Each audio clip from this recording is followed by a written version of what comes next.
নির্বাচনী প্রচারণার অংশ হিসেবে সন্ধ্যায় চট্টগ্রাম মহানগরী উত্তর ও দক্ষিণ জেলার উদ্যোগে আয়োজিত নির্বাচনী জনসভায় বক্তব্য রাখবেন বাংলাদেশ জামায়াতে ইসলামীর আমির ডক্টর শফিকুর রহমান। বন্দর উচ্চ বিদ্যালয়ে আছেন চট্টগ্রাম প্রতিনিধি মনিরুল ইসলাম পারভেজ।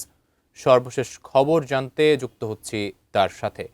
পারভেজ, আপনার কাছ থেকে জানতে চাচ্ছি ঠিক কখন নাগাদ তিনি আসবেন বলে জানতে পেরেছেন এবং সেখানকার সার্বিক পরিস্থিতি কি দেখছেন, যারা ভোটার তারা কি বলছেন, বিস্তারিত জানাবেন আমাদের।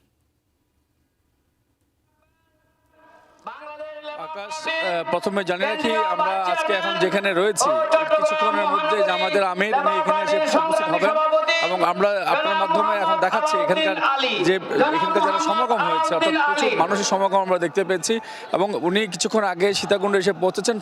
সেরকম একটি খবর আমরা পেয়েছি যে উনি 11 জেলার পক্ষে কিছুক্ষণের পর সন্ধ্যার দিকে এসে এখানে ভাষণ দেওয়ার কথা রয়েছে। আমরা এখানে দেখেছি কিছুক্ষণ আগে জামায়াতের আমির উনি বক্তব্য রেখেছেন, এখন শহীদের পিতা ওয়াসিমের পিতা উনি বক্তব্য রাখছিলেন এবং কিছুক্ষণ আগে আমরা দেখেছি ওনাদের এই জনসভা উপলক্ষে ওনাদের যে বার্তা, ওনারা হা ভোটের পক্ষে ওনারা প্রচারণা চালাচ্ছেন এবং ওনারা বলছেন এইবার এই নির্বাচনটি যাতে ওনাদের পক্ষে যায় এবং মানুষের কাছে ওনাদের যে বার্তা সেটি পৌঁছে দেওয়ার চেষ্টা করছেন। অর্থাৎ ওনারা বলছেন দেশ একটি পরিবর্তন চায়, সেই পরিবর্তনের জন্য জামায়াত ইসলামের ভোটটি মানুষের প্রয়োজন।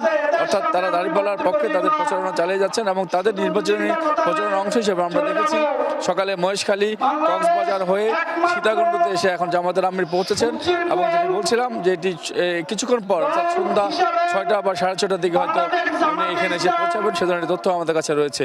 তো সব মিলে এখানকার যে জনসমাগম সেটি আপনার দর্শকদের দেখাচ্ছে, অর্থাৎ প্রচুর জনসমাগম হচ্ছে এবং ওনাদের জনসভা সেটি কিন্তু চলছে। অর্থাৎ পরবর্তীতে যখন এখানে জামায়াতের আমির এসে এখানে যুক্ত হবেন তখন আমরা পরবর্তীতে ওনার ওই জনসভার যে বক্তব্য সেটি হয়তো সরাসরি আপনাদের মাধ্যমে দেখাতে পারবো। আপাতত জনসভার যে প্রস্তুতি বা যেটি জনসভা সেটি কিন্তু শুরু হয়েছে, যে ওনাদের যে বিভিন্ন কেন্দ্রীয় নেতৃবৃন্দ রয়েছেন তারা কিন্তু বক্তব্য রাখছেন।